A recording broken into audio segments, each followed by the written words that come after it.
At the SBA, we make the American dream come true, small business and entrepreneurship. And how do we do it? We do it by the 3 C's: counseling, capital, and contracting. We help entrepreneurs at every stage get to be the small business that they want to be.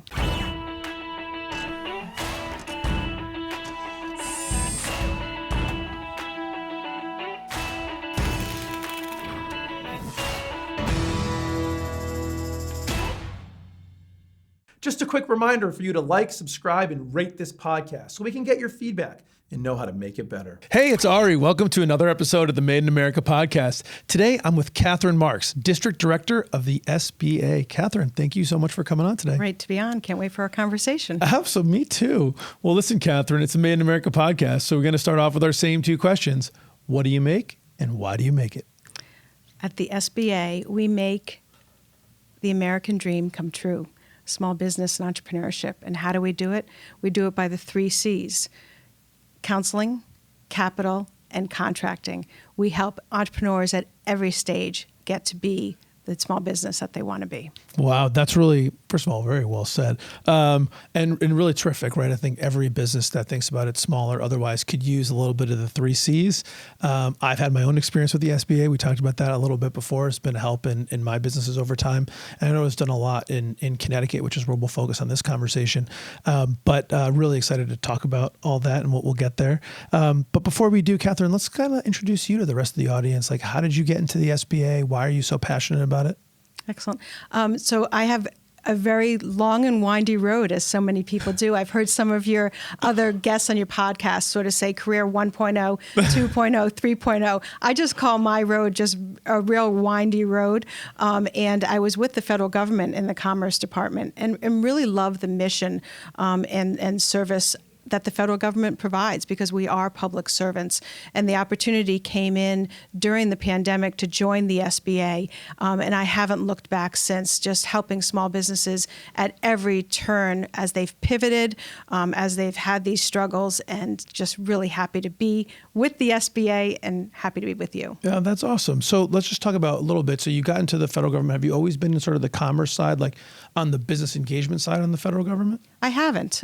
So I started my career in insurance in Hartford. Oh, look at you. Yeah, and I gave up a few years to raise a family, which I love, and I got involved with volunteering. I got involved with local government, actually. Ended up doing a stint with Governor Rell. Oh, no kidding. In her administration. Oh, wow. Yeah, so I said it's a long and windy road. Catherine, I think this is, listen, I think it's really good though, because, it really helps understand somebody who's got sort of private sector and really big industry, insurance in Hartford, certainly not small, experience, and then kind of kitchen table issues, right? I mean, when you're at home dealing with the family, that's an important thing. And then state government, what'd you do with Governor Rell? I ran her Eastern Connecticut office, director there. And then I actually went and started my own small business. Oh, geez. So, and then I went into the federal government. So I really, when a small business comes to me and says, there's some kind of what they're going through, I often, in one way or another, can go back into my, as I say, windy road and pick up that experience and help them out. Oh, that's awesome. And I bet that really helps connect with a lot of those small businesses, because you've been through so many things. Yes. So, let me start with something that I didn't actually really fully connect with, which sort of like the district setup for the SBA. And I mentioned earlier that I've used the SBA before, and we talked offline. I've used the 504 loan. I've used the 7A. I'm sure we'll talk about that in detail later, but I didn't really even know before kind of we had this scheduled that there was like a Connecticut office. Everything I did with the SBA was really through the bank directly, and then mostly through paperwork and email. Like, do a lot of people not know about the district office? So I'm hoping that this podcast is actually going to, really we'll talk about things that people don't know about. That's right. Really, and give them that door opening. So no matter when I was working, whether it was at the local government, state government, at federal government, I think it's really important to show people that door and how to get their assistance, right? But you're already talking all our acronyms, 7A and 504. Oh, sorry. So be careful about that. The The SBA is a really unique government service, and one that, again, I'm thrilled to be with. So the SBA was founded in 1953 through the Small Business Act that was signed by Eisenhower. Okay. Right? And the purpose was to aid and assist small businesses, and also to get small businesses to be able to get that contracting, goods and services of the government.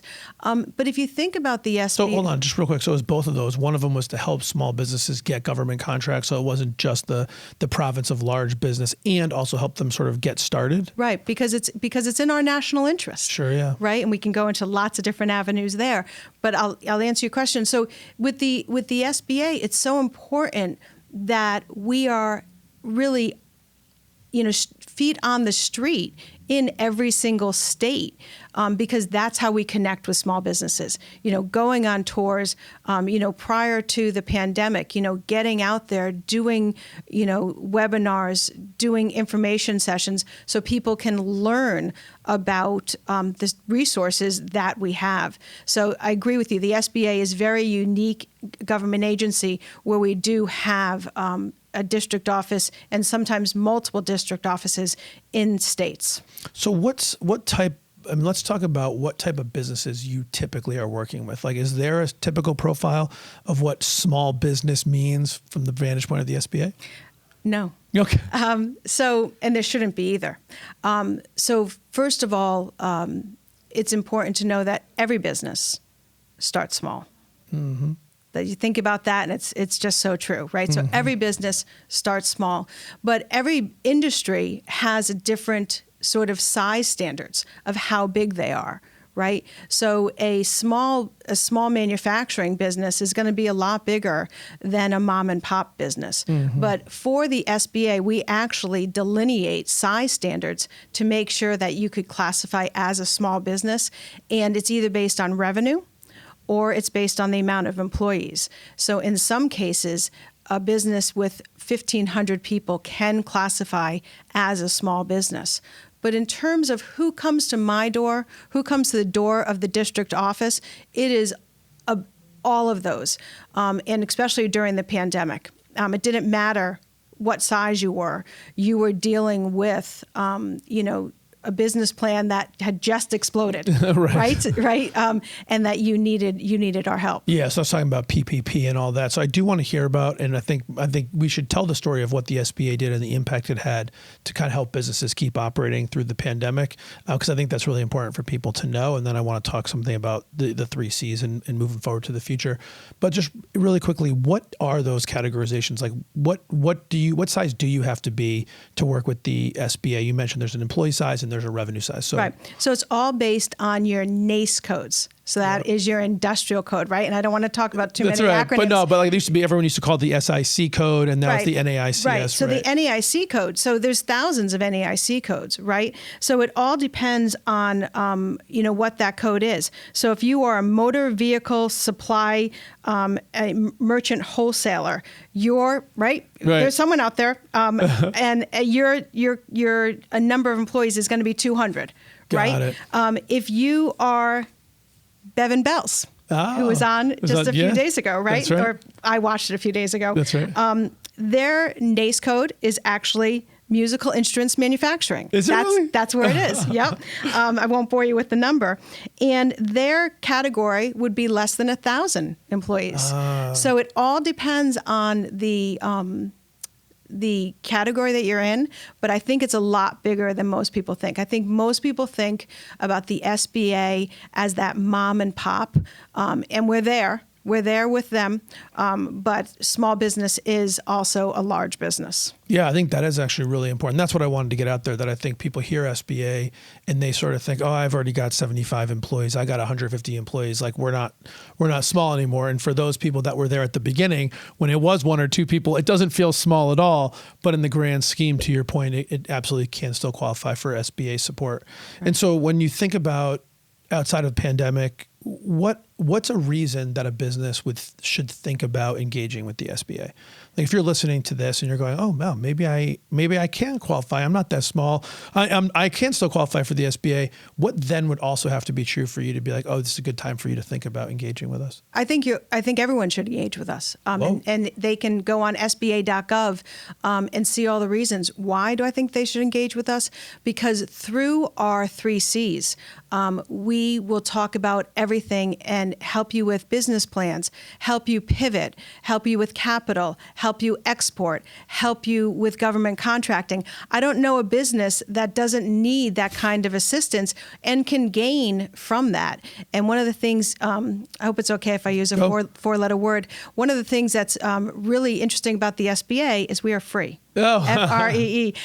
So if you, let's say you're an architect, you're an architectural firm, right? You have 25 people, you've been really quite successful, but now you want to pivot that and you want to make an online presence and you're just not sure where to go, come to the SBA, connect with one of our counselors, right? The 3 C's is counseling.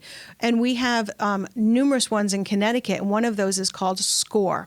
And those are executives, former subject matter experts who are now volunteering their time. There might be a SCORE mentor that is a architect or that worked. I met one the other day who's been a SCORE mentor for 20 years, and he was in New York working in advertising firms. Imagine the knowledge and the expertise that he can share with that business that connected with him. So the architectural firm gets a SCORE mentor. They sort of rejigger their business plan, and now they need some capital because maybe they want to get some technology, right? Get a new technology client contract. They can go through SBA, or if they want to buy their building, they can go through SBA. So there's really, it runs the gamut. Or if they want to start government contracting, come to the SBA and get started.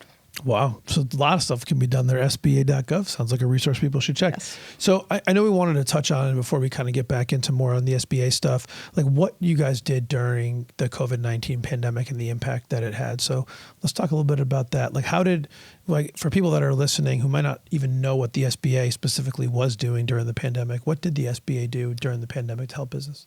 The SBA did exactly what our small businesses had to do. And that's we pivoted. We rolled up our sleeves and we paid attention to our mission. Through congressional legislation, the SBA was tasked with running multiple new programs. That's the Paycheck Protection Program. We did it one round and then we did 2 rounds. That was the PPP 1 and PPP 2. Right. Yeah. Because the pandemic was a natural disaster, we came in through our disaster section of the SBA, and we funneled money through the COVID Economic Injury Disaster Loan. We set up the first of the kind shuttered venue operator grant to keep live venues, give them capital to keep them running. So places like Toad's Place or the Bushnell Theater or the Schubert, helping all of them out. And then we also set up a new program, the Restaurant Revitalization Fund. Now, these are all acts of Congress that SBA had to administer for the first time. These were first of their kind programs. So through the COVID EIDL, we actually, in Connecticut alone, 40,000 COVID EIDL loans. Wow. 40,000 COVID EIDL loans, totaling $4.3 billion. $4.3 billion. The Paycheck Protection Program, that was 55,000 loans for the first tranche, and that was 65,000 through the second tranche. There was more in the second tranche? Really? Correct. And that was totaling $10 billion, and this is just Connecticut numbers. So just in those 2 programs alone, the SBA in Connecticut brought in over $15 billion. And then you include the Shuttered Venue Operator Grant, where we brought in $150 million, and the Restaurant Revitalization Fund, which we brought in $301 million. So one of the reasons why I'm really grateful for this opportunity is for many, this is the first time they've dealt with SBA. right? And now I want to stay connected with them and to help them recover, to help them get on the other side of this pandemic, because the SBA is the little agency that could, did, and continues to power the American dream. But we had an oversized role during the pandemic, and a lot of help is needed now because they're still pivoting. Every day, the restaurants are still pivoting, and the manufacturers are pivoting, and they're here to help them. Help them do that. So that's awesome. Lots of impact for sure on the SBA side. So let's kind of switch over to focus a little bit on the manufacturing and sort of the 3 C's.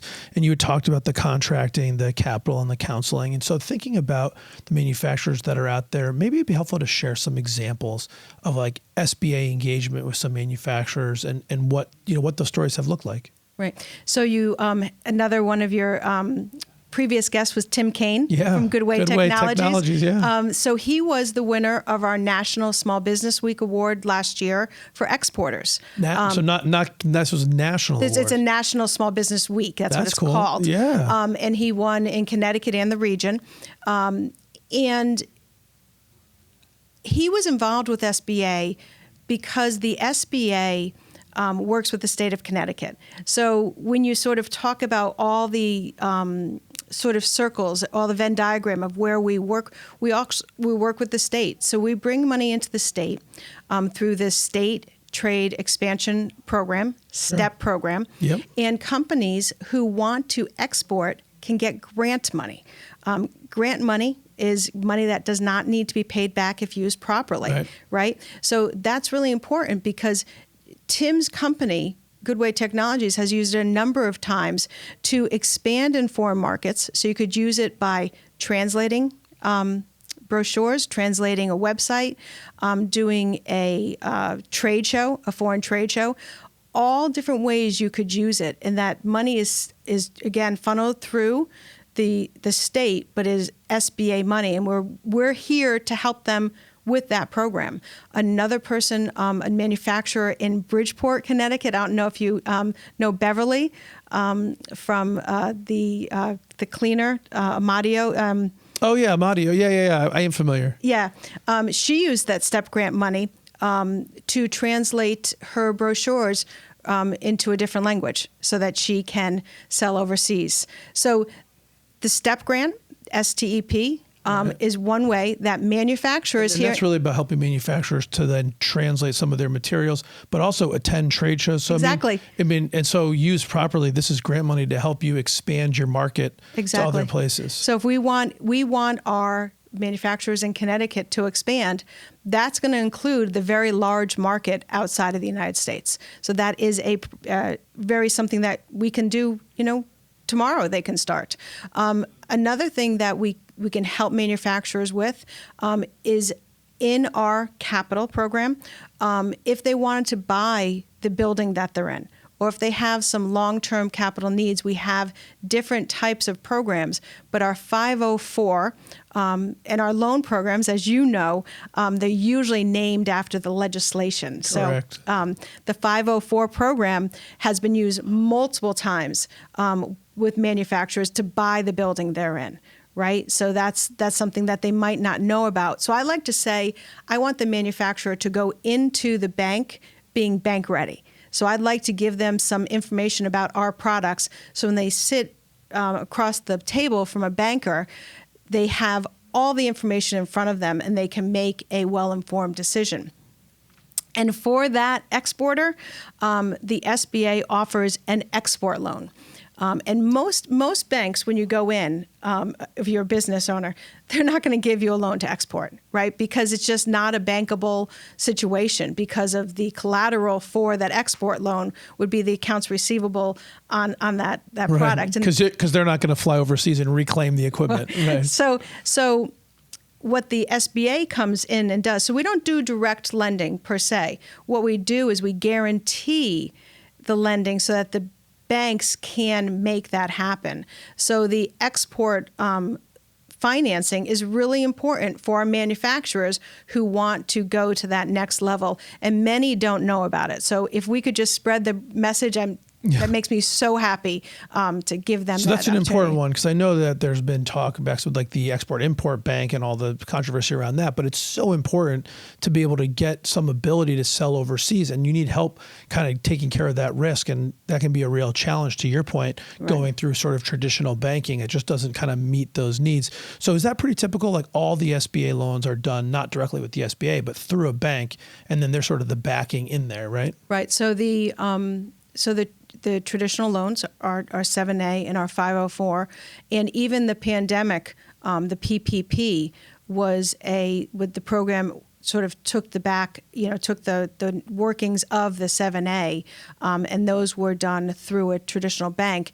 And then on the other side of the shop, we have the disaster assistance, and that is done directly through the SBA. The disaster assistance. And when does that come into play? I mean, obviously we did the pandemic, but like outside of that. Outside of that, when a disaster is declared, when a presidential disaster is declared, so the remnants of Hurricane Ida or IASIS, I think that came through last year, there were parts of Fairfield County that it was declared a disaster, and those businesses were able to get that aid. So when a disaster happens, FEMA gets on the ground. If it's declared disaster, then SBA gets on the ground to make those loans. So my teammates in Florida are doing that now, I'm sure. For that recent, the recent So we talked about manufacturing. So manufacturers, number one, export loans. Number two, what you talked about before, size standards, right? So even if you have, 50, 100 employees, depending on your NAICS code, you are probably able to contract with the federal government. So SBA.gov, you can look up your NAICS codes and actually see your size standards there. And then you can go into SAM.gov and register to start doing federal contracting. So I happened to look up the musical instruments. So so I said, okay, you had what was her name, Carrie from the Bell. CC Bevan, yeah. CC Bevan from Bevan Bells, right? So that company, right? So it's under 1,000 employees can do government contracting. So I went on to SAM.gov, which is Systems for Award Management, which is where the contracts, go out. And there was 41 available for musical instruments. So when you think about government contracts, we're in Connecticut, right? So right away we always go to the naval, naval base, or Pratt and Whitney, Sikorsky, Cayman, right? Yep. You think of the big ones, right?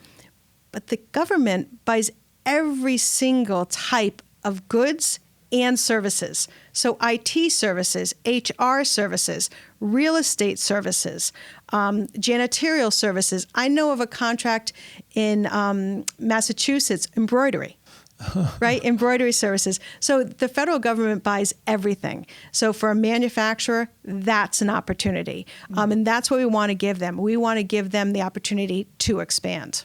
Wow. And they can get help directly from counselors at the SBA to figure out how to do it. Because I think people get really, scared away about there's the bidding process. How does that work? It just seems complicated to make it happen. You guys helping to kind of cross those hurdles? So, we're the government. We're here to help, right? Or paperwork. People always say, federal government paperwork. So with the SBA, with our counseling, we run that through what we call Connecticut Procurement Technical Assistance Center, or PTAC. But no one's going to remember all these acronyms that we're spewing out, right? So they contact the Connecticut District Office. We, send them in the right direction. That's part of what we do, and make sure that they get the help they need. But through this contracting at PTAC, since that's the acronym, they can help you with every step of that government contracting experience. Understanding how to get there. And what does SBA do? Sort of, what does my agency do? So we actually set the size standard. We set the set-asides. So we say to all of our federal partners, and that means the Department of Energy, that means NASA, that means HUD, right? Department of Education, that your goal is for 23% of your prime contract dollars need to be sourced by small businesses. That's a lot of money. Mm-hmm. That's a lot of products, goods, and services. So if a manufacturer in Connecticut doesn't think that they meet the size standards, I want to say, I bet you do, and doesn't think that their goods or services are produced, I think they should check. So you're saying most people qualify and most things are being bought. So take a step at it. Yeah. Well, you mentioned the paperwork, and I think it's really a question that you mentioned, hey, here from the government, I'm here to help, and then of course all this buried in paperwork. So what do you say to people that are like, oh man, to go through the SBA, it's just like paperwork. Like do you agree with that assessment, and should we just muscle through it, or is it sort of overblown? Well, I'm going to give you a little pushback on that one. Do it. So I said how many idle loans we did in Connecticut, 40,000. For PPP, we did 55,000 the first time, over 60,000 in the second time. Someone's doing their paperwork right to get those loans, right? Enough. Right? Fair enough. So sure, there's hurdles, right? Sure, there's hurdles, and sure, people make clerical errors, and they sort of get knocked off of the chain. We're here to help. We did that, especially during the pandemic. We helped them with their paperwork. But in terms of our capital, I hear that mostly, with our capital, with our lending. Yeah, with those two main loans you talk about, the 7A and the 504. I mean, having done it, it is not. It is. I don't know if it's too much. I don't know how you would even know that, but it's not.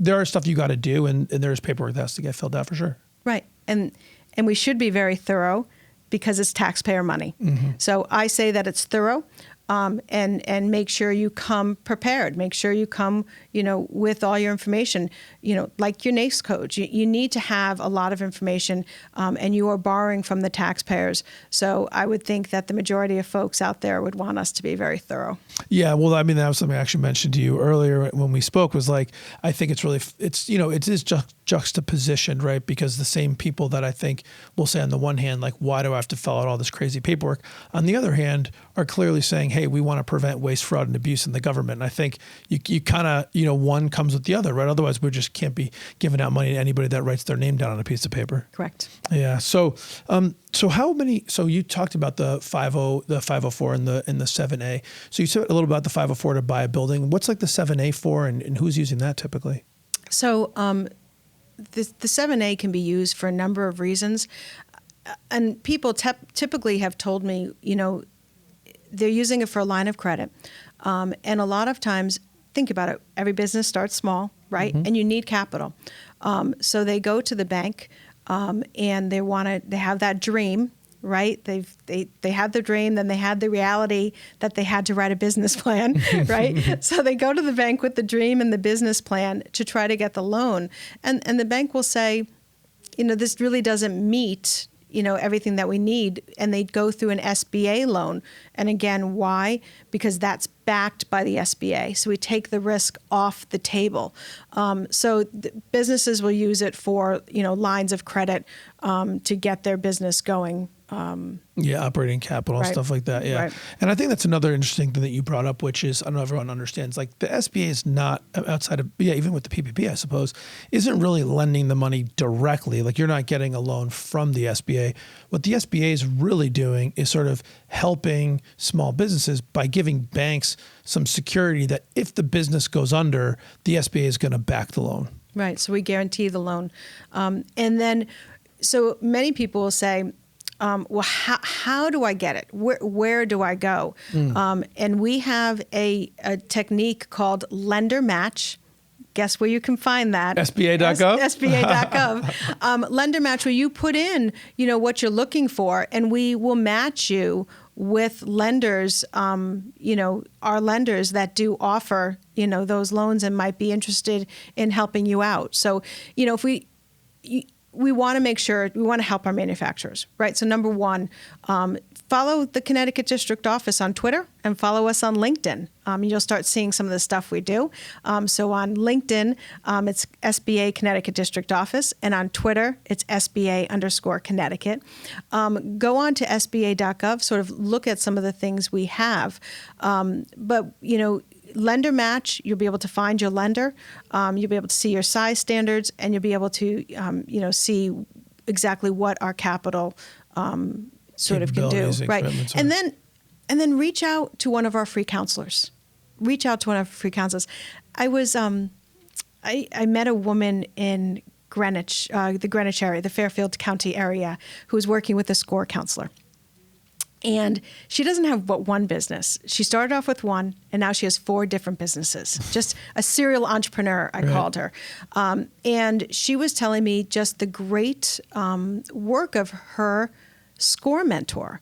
And her SCORE mentor can help her with HR issues that she's, sort of struggling to get to know, but can be there for her to just bounce ideas off of it.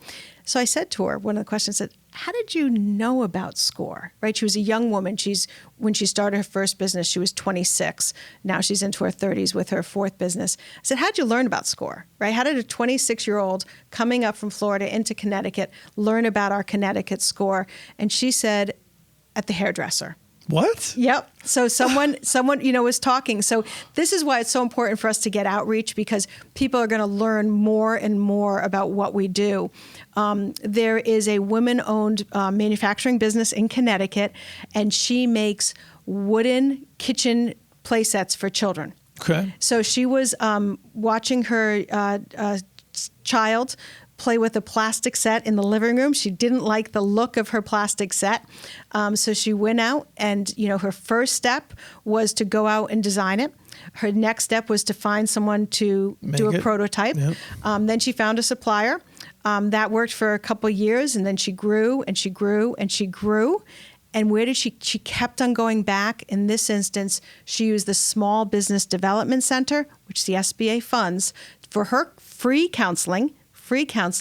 And now she owns a manufacturing business in Connecticut making those kitchen play sets, and she's expanded her product line, right? So those are the great stories, right? So, she's probably used our counseling services, but she's also probably used our financing.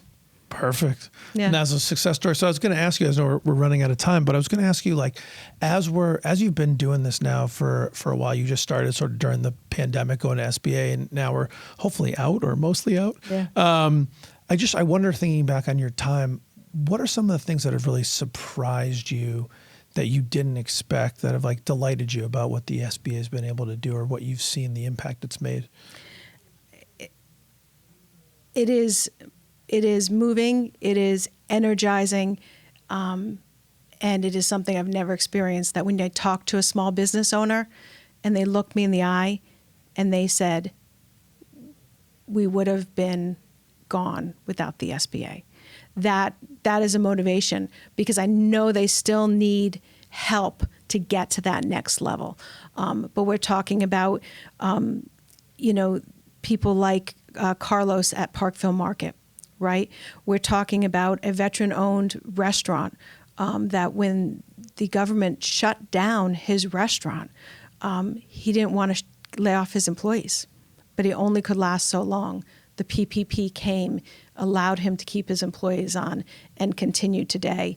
So that faith in that experience in knowing how important your work does, it just doesn't get much better than that. Amen to that, Catherine. Well, listen, as somebody who took advantage of PPP when we needed it, and know a lot of the people that did, we certainly appreciate that it was there. And thank you for all the hard work that you're doing. Certainly wish you lots of luck to keep doing it. You ready to switch over to some rapid fire? Boy, that was questions? Quick, but yeah, I'm ready. We'll wrap it up. Yeah. You ready? Yeah, time flies when you're having fun. Sure does. You ready? Sure. All right. Red Sox or Yankees? Red Sox. There we go. Starbucks or Dunkin'? Neither. I always go to a small business coffee shop. There we go. Well, you won't be able to pick small business on this one, I don't think. iPhone or Android? I have both. One for work, one for home. Really? Yep. When you take time off, staycation or exotic destination? I'll stay in Connecticut. Just last week, we hiked Sleepy Giant down in Hamden. Oh, nice. Yeah. Sports car or SUV? I'll take the government car. Government car? Do you have a favorite business book?